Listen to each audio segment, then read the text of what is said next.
তো আপনারা সামনে দেখতে পাচ্ছেন যে বেশ কিছু জনতা বেশ কিছু কিছু জিনিস নিয়ে যাইতেছে এক এক জায়গায়, এক একজন নিয়ে যাচ্ছে, কেউ ভিডিও করতেছে।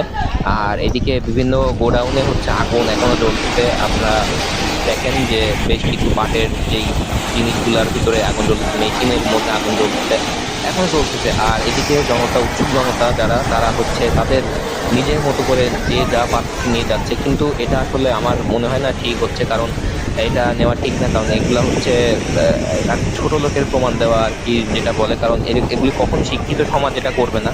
শিক্ষিত সমাজ এটা কখনোই করবে না যে একটা জায়গায় ভাঙচুর করে সেখান থেকে লুটপাট করে নিয়ে যাবে। আমরা হয়তোবা গণভবনে দেখতে পেরেছি যে যারা বেশ কিছু জিনিসপত্র নিয়ে গিয়েছিল, তারা অবশেষে সবকিছু আবার ফিরিয়ে দিয়ে গিয়েছে।